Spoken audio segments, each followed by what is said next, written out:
Exposure value 0.0. Show options. Notification volume 0%. Good afternoon. My name is Blind Prime, and you're watching Blindformers. And for today, I have for you Transformers Studio Series Constructicon the Longhaul. Look at him, his big old self. Constructicon Longhaul right here stands 22 studs tall at the tops of his dump truck pieces and wheels. Only 19 studs tall at the head, because his head is kind of sunken into his body a bit. He's the least insect looking out of the bunch, next to scrap metal and his clamps. So that means he's got 2 legs, 2 arms. He's even got these cool shields on his arms that the ends have nubby bits that are actually painted to look like missiles. So that's cool. So he's got 4 missiles, 2 on each arm. He doesn't have any siege ports, but missiles. So that was nice of them to give us at least some inbuilt weaponry, like just fire away. Don't you get ahead of yourself now. Now let's see if we get a Bumblebee out here. Here's a Bumblebee. Let me talk about Bumblebee with him. Bumblebee stands midway up his chest, so just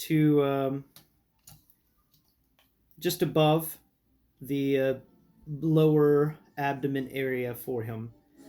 Yeah, we'd have Longhaul move his little arm, fire some bullets at him. Pew pew. You were supposed to explode, Bumblebee.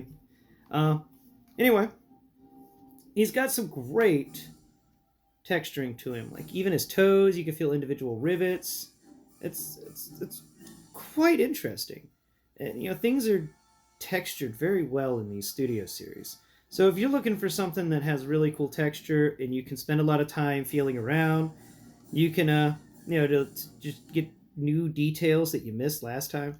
Yeah, Studio Series is your guy. They really do focus a lot on that, but that's because Michael Bay had so many moving parts. Now that we're done talking about this and his things. Oh, he does have 2 siege ports. He can hold guns one in each hand because of the way his claws are shaped, but there is no articulation there, sadly enough. Alright, let's get him into his vehicle mode. His crazy cool earth-moving dump truck. Alright, so first off, to begin, go ahead and fold his toes into his legs. Then twist the wheels that were on the sides of, the wheel on each side of the leg, twist them to be on the back of the leg. Once you've twisted it to be on the back of the leg, rotate each leg 90 degrees in the direction that the wheels just spun. So the reverse direction of the wheels that just spun. And then you can click them together. There you go. Then you can click them together. There you go. And it's not a very solid connection at the moment. This is considered a soft connection, in that any little effort or mistouch will cause it to pop away. But we really can't do much with it right now because of the arms, which is by far the most annoying thing about him, is getting all the arms lined up. So, you want to make sure that the legs are nice and straight. So feel around those legs, ensure their straightness. Each of these legs has a fuel tank thingy on the thigh. You want to make sure you rotate that so it looks nice. Yeah. Wait. Yeah. Don't rotate it up. My bad. You want to make sure it's flat and flush with the top. But you want to make sure that both of those fuel tank looking thing or feeling things that are at the thighs that rotate are rotated in such a way to allow the top of the truck area at this point to be perfectly flat on a nice plane. Because this dump truck bit is on a bar hinge. It was on the backpack, and it's going to bar hinge up all the way. And this little bit is the end of the dumper bucket the part that actually has a big metal shield that folds over the cabin, and the cabin on top of the front of the dump truck. So sadly, this does not have a working dumper. That would have been cool, but hey man, you got to work with what you got. So we're not going to click this in just yet because we're going to work on the hands, because this is the part that is really frustrating. So before we work on the hands, go ahead and take that head and rotate it 180 degrees in its little socket so it's not visible. And now let's work on the hands. So first off, grab the grab the little shield thing. That's the missile launcher on the side. You want to grab it with one hand, and you want to grab the hand with the other hand, not hand in hand, and pull. And it's on a bar that will slide out to allow this thing to spin freely. And once you have it out and spinning freely, go ahead and feel the back end where there's something folded in. It's the end of the dump truck bucket, the tapered down end. So you want to fold it out, and then it's not going to be aligned properly with the rest of the dump truck side that the missile launchers become. So you want to ensure that you push it up or down, depending on how it's set, and ensure that the edges are flush with each other. So we're going to copy that step with the other side. We're going to pull this out.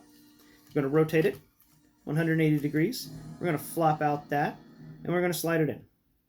Well, we don't really need to rotate it 180 degrees. It's just gonna stay floppy for now, because we're gonna need to mess with some things. Let's get the arms in there now. This is the part I dread. All right, come on, arms. You can do this, babies. Come on. Just slide in. Yeah. All right. So there's a little like a screw textured feeling thing that the wheel connects to, and you want to make sure that that is flush with the side of the dump truck for the shoulder area. Then you want to make sure that you've rotated the hand so that the hand can perfectly fit onto some pegs. Now this is the part where I wanted you not to tab in the front, because we're going to need to get a little into this thing.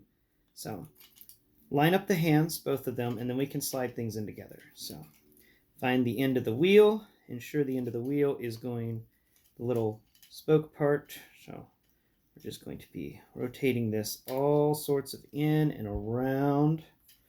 All right, there we go. My bad. Let's see. Rotate it in and around. And we want to ensure that the wheel things are nice and flush. So once we have those things in there as solidly as possible, let's make sure both arms can bend down and touch their pegs. Can you touch your peg? There you go. Yeah. I think that's a phrasing. Are we doing phrasing? Right. Now, push in the side bucket pieces. Clip them in. Now that that is done, this is the part that is kind of annoying, is lining everything up. And it is so much easier when you don't have things connected to the top of the bucket. And that lines up, and that lines up. And then, come on. And then there's two horizontal tabs on the back. And they are going to fit in two little tiny horizontal tab holes that are at the very tip of your bucket. Come on. There you go. There we go. Yeah, everybody's in their home. Everybody's in their home now. All we have left to do is take the cab of the truck, and we're going to snap it into place without messing anything up. Come on. You can snap into place without screwing anything up. Yes, you can. I believe in you, Longhaul. We can do this together. Yes, we can. All right. Are you snapped in together? Cool. Now we rotate these wheels, and they have horizontal pegs, peg slots at 45-degree angles on them, and they should peg into these two pegs that are on the sides of the chest.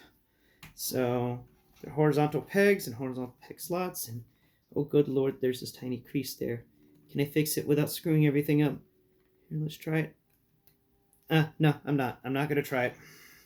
This guy has given me so much trouble today, we're just going to leave it. All right, so let's get our comparisons out here. Cliff Jumper, where'd you go? Yeah, don't be nervous. Where you at? Cliff Jumper. No, that's Trailbreaker. There you are. You're hiding behind Bumblebee? Seriously? Cowardly little guy. He's so scared of the big dump truck. Alright, so with Cliff Jumper, actually the best way to do it is just put him in the bed of the truck bed. Here we go. Yeah, Cliff Jumper fits into the bucket on the back of this dump truck, the huge dumping bucket. Now, this dump truck is pretty awesome. We're going to get some measurements out now. Let's get the side-to-side ratio first. Let's see where you stand. And you stand at 15, 14, 13, 12.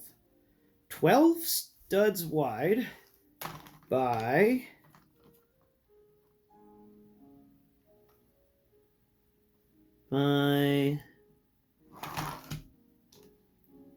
17, 18, 19 studs long. 12 studs wide by 19 studs long. Not bad. Not bad at all. This dude is a beast. He is pretty big. He's also a nice... Once you get everything pegged in properly, you know, he's a nice looking dump truck. He's really cool. The textures are really cool on him. You can even feel these little nubs at the tops. On the sides of the buckets where they would tie tarps down. They committed that much to detail. That's pretty cool. Negative to this guy, the arms do kind of hang out, folded in on the inside. But, you know, using your imagination, you can imagine that those are just two big industrial pieces that he's hauling around. Because they do use these guys to haul big stuff sometimes. Furthermore, this bit that comes with overload, you can kind of just set it in here, but it's not really shaped properly. So it doesn't really fit. It just kind of rolls around inside of it. So sadly, you cannot use this Longhaul like you could use the Combiner Wars Longhaul and carry the extra pieces necessary for the transformation into Devastator. So, Longhaul, you don't really haul that much this time, but you know, you are a leg, so that means everybody's leaning on you.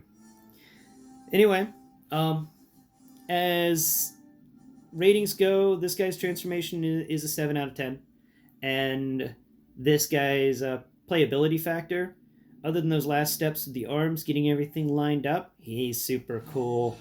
I like him. He's a big old truck, and he also is a pretty nice sized robot in his own right that you can have positioned in different places. So I give him an 8 out of 10 with that. You know, he's a fun guy. I do like him.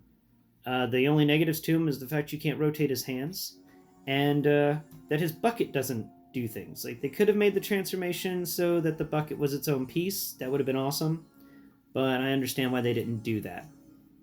Anyway, this guy is still selling online. Used, you can pick him up from between $50 and $90, I think. Maybe less if you're good on eBay. But ever since they released Studio Series 69 Devastator, this dude's value has gone down, but it's still up there. So, you know, good luck finding one, and when you do, you know, enjoy it.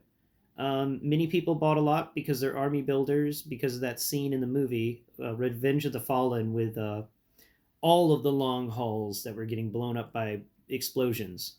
Yeah, they just cut and pasted the same character multiple times. Poor Longhaul. But anyway, guys, tune in next time. We're going to be talking about another part of Devastator Studio Series. This is part 5, and upcoming is part 6. Looking forward to seeing you there. Or, well, hearing from you, at least. Until next time.